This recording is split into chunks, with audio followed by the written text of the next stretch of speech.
Assalamualaikum warahmatullahi wabarakatuh. Perkenalkan, nama saya Lutfi Auni dari kelompok 3 akan mempresentasikan materi hasil diskusi kelompok kami, yaitu perlawanan rakyat Mataram terhadap VOC yang akan dimulai dengan latar belakang terjadinya perlawanan tersebut. Latar belakang poin pertama yaitu ada VOC melakukan monopoli perdagangan. Kerajaan Mataram mencapai masa keemasannya ketika dipimpin oleh Sultan Agung. Itulah mengapa Sultan Agung merupakan raja yang paling terkenal dari kerajaan Mataram. Salah satu cita-cita Sultan Agung yang sangat ingin dicapai adalah ingin mengusir bangsa asing dari Nusantara. Oleh karena itu, Sultan Agung sangat menentang keberadaan VOC di Pulau Jawa. Terlebih ketika VOC terus-menerus memaksa kehendaknya untuk melakukan monopoli perdagangan. Poin kedua yaitu kedudukan VOC di Batavia mengancam perekonomian Pulau Jawa.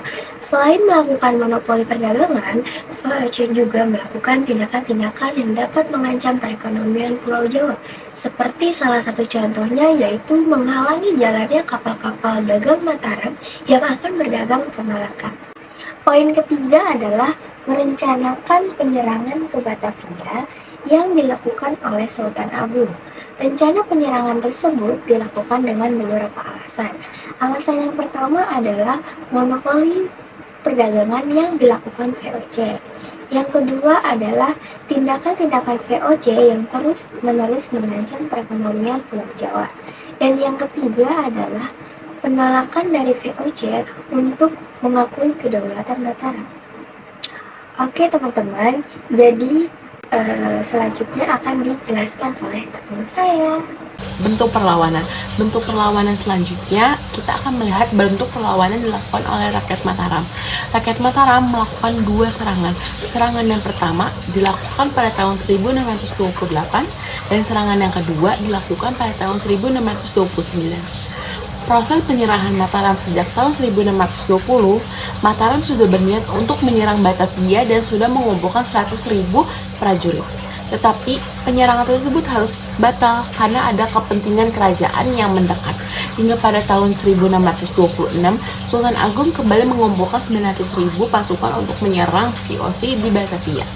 Tetapi penyerangan tersebut harus gagal karena pasukan Mataram harus memadamkan pemberontakan di Pati pada tahun 1627 hingga pada April 1628. Berhasil melakukan serangan pertamanya ke Batavia dengan mengirimkan Kiai Rangga beserta 14 perahu yang memuat beras. Kiai Rangga berniat untuk meminta bantuan VOC dalam penyerangan mereka ke Banten. Tetapi VOC menolaknya.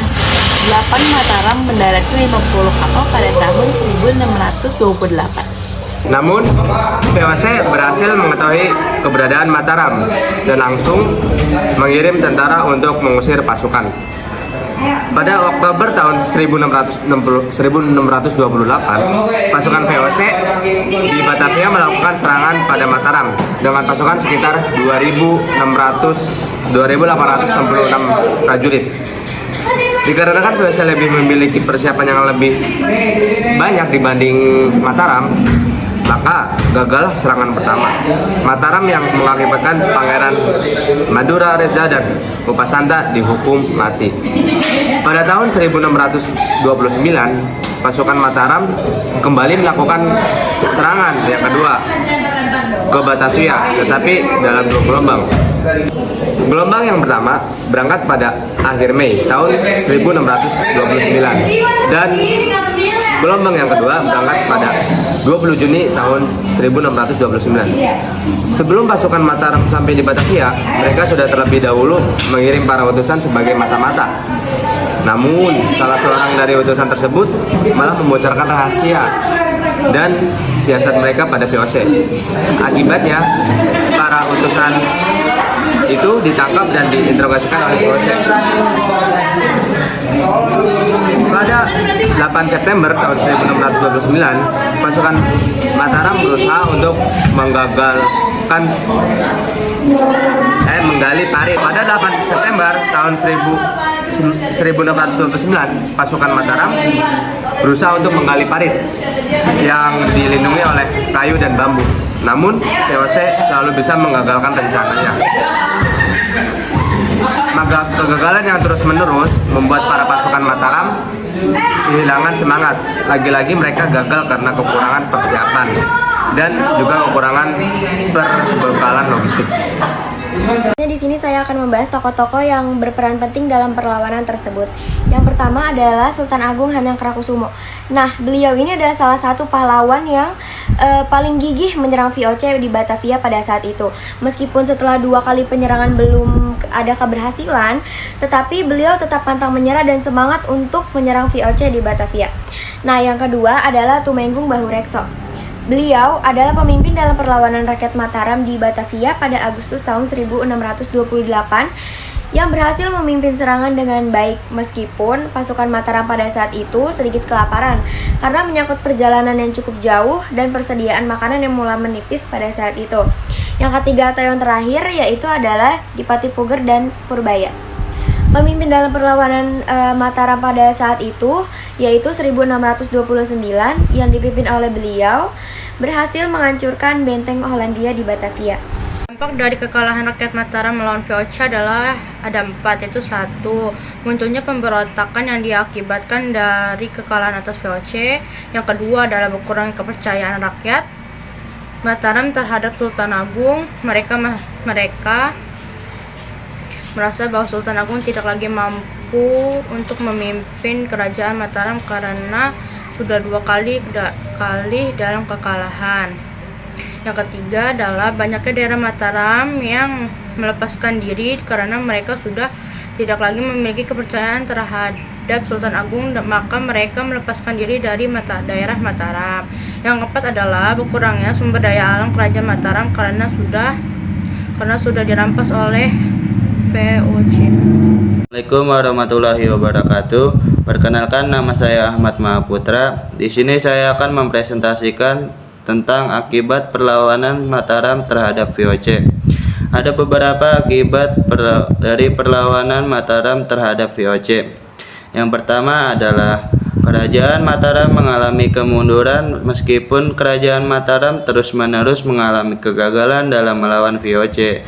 Mereka masih memiliki semangat dan cita-cita yang tinggi untuk mengusir bangsa asing dari Nusantara. Sayangnya, semangat itu tidak diwarisi oleh raja-raja pengganti Sultan Agung, sehingga setelah Sultan Agung meninggal dunia pada tahun 1645, kerajaan Mataram menjadi semakin lemah dan semakin mudah untuk dikendalikan oleh VOC. Yang kedua adalah kedudukan Sultan Agung yang digantikan oleh Sunan Amangkurat I. Sunan Amangkurat I adalah raja yang lemah dan bahkan bersahabat dengan VOC. Dia bersikap sewenang-wenang terhadap rakyat dan bahkan kejam terhadap ulama. Oleh karena itu, pada masa pemerintahan Sunan Amangkurat I, timbul berbagai perlawanan antar rakyat. Akhir perlawanan rakyat Mataram terhadap VOC. Setelah gagal untuk yang kedua kalinya dalam perlawanan VOC, Sultan Agung tidak patah semangat dan tetap ingin meneruskan penyerangan tersebut, namun hal itu tidak dapat dilanjutkan karena pada tahun 1645 Sultan Agung meninggal, maka berakhir perjuangan Sultan Agung dalam melawan VOC karena para raja pengganti Sultan Agung tidak mewarisi semangat dan cita-cita sama dengan beliau. Sekian dari saya, kurang lebihnya mohon maaf. Wassalamualaikum warahmatullahi wabarakatuh.